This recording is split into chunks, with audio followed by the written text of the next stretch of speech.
Banyak orang merasa malas untuk bertani karena terasa melelahkan, apalagi kalau harus dimulai dari nol. Tapi alam punya jalannya sendiri, karena ada beberapa tanaman yang punya mentalitas baja dan pantang menyerah. Tanaman-tanaman ini tumbuh subur dan bertunas banyak setelah dipanen atau setelah diambil hasilnya. Tanaman apa aja itu? Mari kita cari tahu.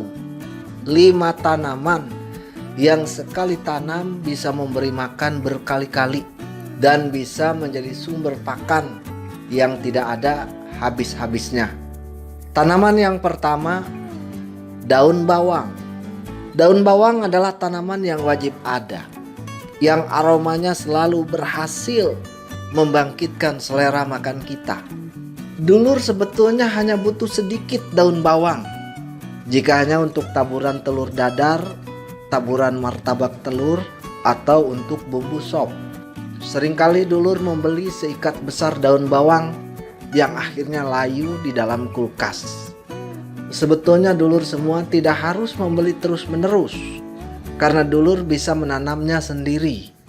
Menanam daun bawang sendiri di rumah adalah solusi paling cerdas untuk memutus pemborosan tersebut. Karena tanaman daun bawang ini memiliki kemampuan untuk regenerasi yang sangat cepat. Bahkan di media tanam yang ala kadarnya pun masih bisa tumbuh subur.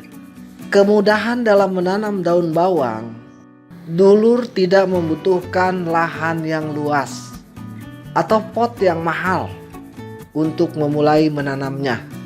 Bahkan untuk dulur yang tinggal di rumah yang tanpa ada halaman, atau buat dulur yang tinggal di apartemen sekalipun, daun bawang masih bisa tetap tumbuh subur asal letaknya di dekat jendela yang terkena sinar matahari langsung. Daun bawang adalah salah satu tanaman yang paling ramah bagi pemula, asalkan kebutuhan airnya selalu terpenuhi di setiap harinya. Agar daun bawang bisa dipanen terus-menerus, jangan pernah mencabut akarnya. Saat dulur butuh daun bawang untuk bumbu masakan, dulur cukup potong bagian yang hijaunya saja sesuai dengan kebutuhan. Lalu sisakan bagian putih beserta batang dan akarnya tetap tertanam di dalam tanah. Hanya dalam semalam saja, dulur akan melihat daun bawang yang dipotong akan tumbuh kembali secara otomatis. Dan pertumbuhannya pun terjadi dengan sangat cepat. Bahkan terkadang dalam hitungan hari ukurannya bisa kembali seperti sebelum dulur potong. Dengan cara yang sederhana, dulur akan selalu punya stok daun bawang yang segar dan selalu siap petik untuk kebutuhan bumbu masakan dulur. Tanaman yang kedua adalah kemangi. Ini adalah salah satu bumbu yang harum dan segar, yang banyak disukai oleh pecinta kuliner Nusantara. Tanaman ini seringkali dianggap tanaman semusim yang cepat layu. Padahal dengan sedikit teknik pemanenan yang tepat, dulur bisa mengubahnya menjadi semak hijau yang rimbun dan produktif selama berbulan-bulan, bahkan tahun. Kemangi adalah bumbu terbaik bagi dulur yang suka pepes, sambal, atau lalapan segar karena aromanya yang khas. Paling enak dinikmati saat masih segar, baru dipetik dari pohonnya. Menanam kemangi sebenarnya sangat menyenangkan karena respon pertumbuhannya yang sangat cepat setelah dulur memberikan sedikit perawatan. Kemangi membutuhkan sinar matahari yang cukup, namun butuh kelembaban tanah yang terjaga agar daunnya tetap hijau, lebar, dan tidak cepat menguning. Keberadaannya di kebun kecil dulur sangat menyegarkan karena saat tersentuh tangan atau tertiup angin, aroma wangi kemangi akan langsung menyerbak, menenangkan pikiran. Agar kemanginya tumbuh rimbun dan berumur panjang, terletak pada seberapa sering dulur memetik pucuk kemanginya. Semakin sering dulur memetik pucuk kemangi, semakin banyak dan rimbun daun kemanginya tumbuh. Jika dulur membiarkan kemangi sampai tumbuh bunga, walaupun terlihat cantik, bunga kemangi adalah pertanda pohon kemangi akan mengakhiri siklus hidupnya. Kalau dulur melihat kuncup bunga mulai muncul, sebaiknya langsung dipangkas agar energi tanaman kembali fokus untuk membentuk daun yang baru, yang segar daripada membentuk biji. Setiap kali dulur memetik satu kuncup daun biasanya akan membentuk 2-3 cabang baru dalam waktu yang cukup singkat. Artinya semakin dulur sering memanen kemangi, semakin rimbun dan semakin padat semak kemanginya. Dengan cara yang sederhana, satu bibit kemangi yang tadinya kecil berubah menjadi bang lalapan yang bisa terus-menerus dipetik untuk kebutuhan dapur di setiap harinya. Tanaman yang ketiga adalah serai. Ini adalah tanaman aromatik yang sangat tangguh dan hampir tak bisa mati jika sudah menyentuh tanah. Serai adalah salah satu bumbu dapur yang bisa memberikan aroma segar pada masakan-masakan dulur. Yang ajaibnya, serai bisa tumbuh subur seperti rumput liar yang perkasa. Serai tidak membutuhkan perhatian khusus atau pupuk yang mahal.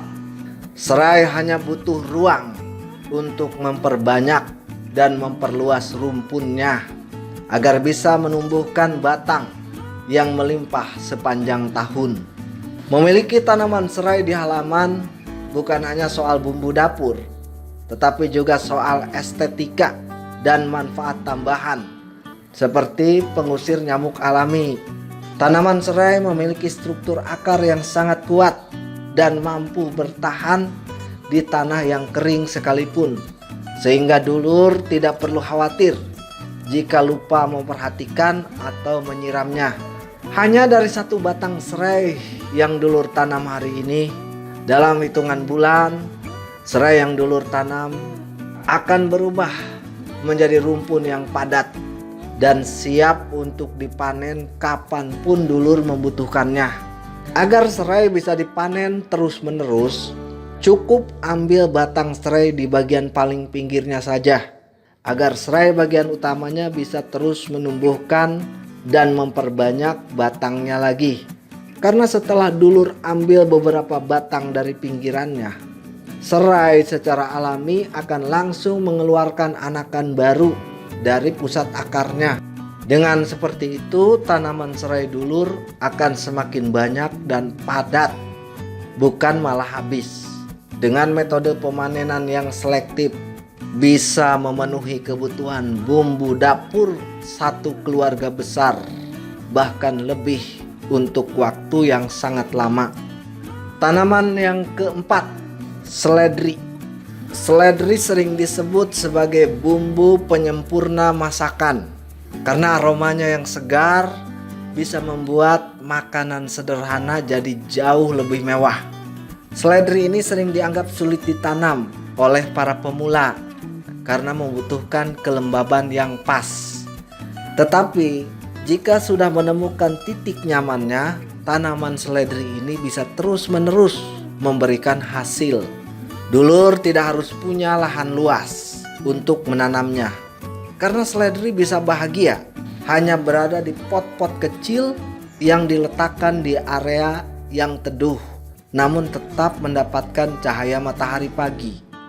Menanam seledri di teras rumah adalah kemewahan kecil yang praktis, karena dulur tidak perlu lagi membeli seikat seledri hanya untuk taburan sup dulur.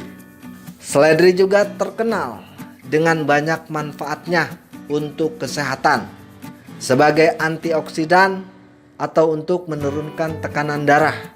Menanam seledri sendiri berarti dulur memastikan bahwa bumbu tabur yang dulur konsumsi benar-benar sehat, alami, dan organik. Agar seledrinya bisa dipanen terus-menerus tanpa mematikan tanamannya, jangan cabut seledri sampai ke akarnya. cukup ambil tangkai daunnya yang terletak di bagian paling luar atau yang ukurannya paling besar. Bagian tanaman paling tengah atau porosnya harus dibiarkan utuh agar tunas-tunas baru bisa terus diproduksi secara berkelanjutan yang akan menggantikan daun yang sudah dulur petik sebelumnya. 1 atau 2 pot seledri yang dulur tanam bisa awet sampai berbulan-bulan, bahkan mungkin lebih lama dari yang dulur bayangkan. Tanaman yang kelima adalah kangkung. Kangkung adalah tanaman sayuran sejuta umat yang pertumbuhannya sangat cepat dan terkadang tidak masuk akal karena saking cepatnya. Biasanya dulur membeli kangkung di pasar dalam bentuk ikatan-ikatan dengan harga yang lumayan. Padahal jika menanam sendiri di rumah bisa lebih hemat dan tentunya kangkungnya juga segar. Tanaman kangkung bukan tanaman yang manja. Ia bisa tumbuh subur walaupun hanya di dalam pot kecil, apalagi jika di tanah yang luas. Kangkung adalah tanaman yang akan terus pulih setelah dipetik atau dipotong. Dulur tidak harus jago bertani untuk menanam sayuran ini, karena kangkung memiliki semangat hidup yang sangat kuat selama kebutuhan airnya cukup. Menanam kangkung di rumah sama dengan dulur punya bank pakan sayuran hijau yang bisa kapanpun diambil untuk sayuran tumis keluarga dulur. Agar kangkung bisa dipanen terus-menerus, dulur cukup petik atau potong kangkung bagian atas dan sisakan 5-7 cm batang dari permukaan tanah agar bisa menumbuhkan tunas-tunas baru di kemudian harinya. Dan biasanya tunas-tunas baru ini akan tumbuh lebih banyak dari sebelum dulur potong. Dan teknik potong tumbuh ini bisa dilakukan secara berkali-kali dalam satu siklus tanam sampai batangnya tua atau terlalu keras untuk dikonsumsi. Dari satu pot yang dulur tanam, dulur bisa berkali-kali panen tanpa harus membeli benih yang baru atau menyemai ulang. Ini adalah cara paling efisien dan praktis untuk memenuhi meja makan dengan sayuran segar dan sehat tanpa harus mengeluarkan uang belanja. Itulah 5 tanaman yang bisa dipanen berkali-kali. Semoga bermanfaat. Sampai jumpa di video-video selanjutnya.